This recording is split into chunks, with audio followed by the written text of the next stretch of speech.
जय श्री राम मित्रों, मैं हूं दिव्या और आज हम लेकर आए हैं एक नया वीडियो। ये वीडियो है सालासर बालाजी के बारे में। आपने बहुत जगह देखा होगा हनुमान जी ज्यादातर गदा के साथ दिखते हैं और उग्र रूप में दिखते हैं, लेकिन सालासर बालाजी एक ऐसा मंदिर है राजस्थान में जहाँ पर वे दाढ़ी मूंछ के साथ दिखते हैं। अब बहुत सारे लोगों को ये जानना होगा कि दाढ़ी मूंछ के साथ क्यों दिखते हैं। ऐसा हुआ था, उनके जो भक्त थे जिनका नाम था मोहन दास, तो उन्होंने हनुमान जी की भक्ति की थी और हनुमान जी ने उनको दर्शन दिए थे एक बूढ़े ब्राह्मण के रूप में जिनकी दाढ़ी मूंछ है।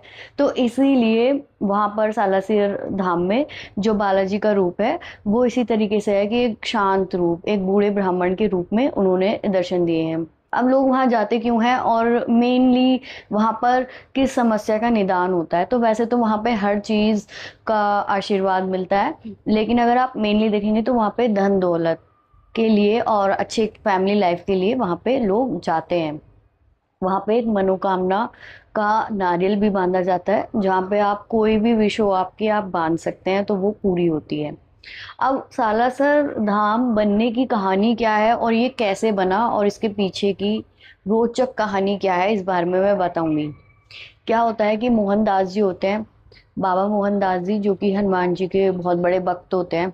तो वे, उनकी बहन को उनकी जरूरत होती है तो वे सालासर आ जाते हैं। वे वहीं पर खेती बाड़ी करने लगते हैं और उससे जो कमाई होती है वो अपनी बहन और उनके बच्चों, उसके उनके जो बच्चे होता है एक उदय राम जी, जो कि पहले पुजारी भी बने आगे जाके सालासर धाम के, तो उनके लिए वे खेती करते हैं ताकि उनका भरण पोषण हो सके। तो हनुमान जी उनको दर्शन देते हैं और उनसे बोलते हैं कि तुम भक्ति करो, इसमें मत लगो, खेती वगैरह में।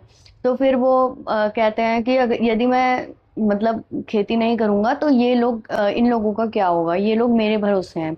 तो फिर हनुमान जी उनको दर्शन देते हैं, आशीर्वाद देते हैं। उसके बाद वे प्रकट होते हैं वहां पे। तो बाबा मोहनदास जी यही कहते हैं कि आप यहीं पे विराजो, मेरा यही मतलब आपसे निवेदन है। उसके बाद वे वहीं पर विराजते हैं। ऐसा होता है कि एक कहीं पर एक आसपास के एक गांव में ना खेत, किसान खेत जो है जोत रहा होता है, तो उसमें एक मूर्ति निकलती है, वो हनुमान जी की होती है, पर वो एकदम मिट्टी मिट्टी उस पे लगी होती है। तो वो उसको फेंक देता है।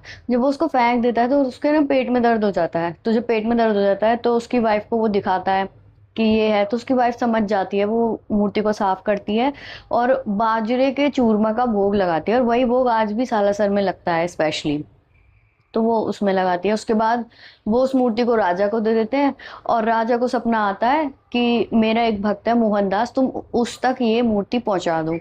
अब उस बाबा मोहनदास को पहले ही सपना आ चुका होता है कि आज जो है बालाजी मूर्ति रूप में यहाँ पर आएंगे।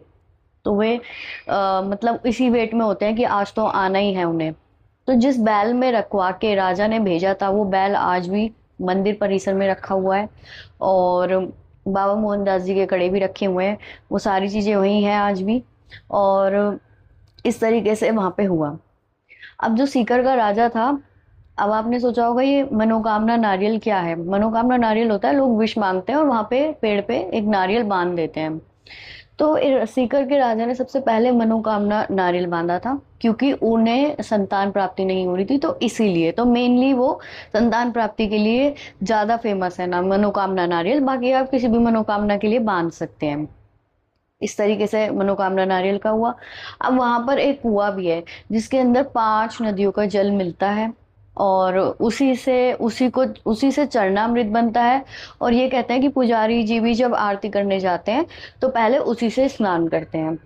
वो एकदम ऐसा जल है कि उससे कई कई रोग आपके ठीक हो जाएंगे। आपको कोई भी दिक्कत है तो उस कुएं का जल यदि मिल जाए तो वो चीजें ठीक होने लगती हैं। एक वहां पे रहस्यमय चीज है, एक धूना जो कि बाबा मोहनदास जी ने जलाया था 300 साल पहले, और वो आज भी जल रहा है। उसकी बबूत अगर कोई मतलब कि ग्रहण करे, खा ले, या कोई भी उसे दिक्कत है उस चीज से उसको निदान मिलता है। तो वो बहुत चमत्कारी दूना वहां पर मौजूद है। तो यही थी सालासर बालाजी धाम की महिमा और इसके पीछे की रोचक कहानी। प्रसाद में ज्यादातर वहां पे खीर और खांड का भी भोग लगता है और बाजरे के चूरमा का स्पेशली लगता है, क्योंकि किसान की वाइफ ने सबसे पहले बाजरे के चूरमा का ही भोग वहां पर लगाया था। तो thank you. Thanks for watching my video. और ऐसी वीडियो आपको और भी मिलती रहेंगी। Please like share and subscribe.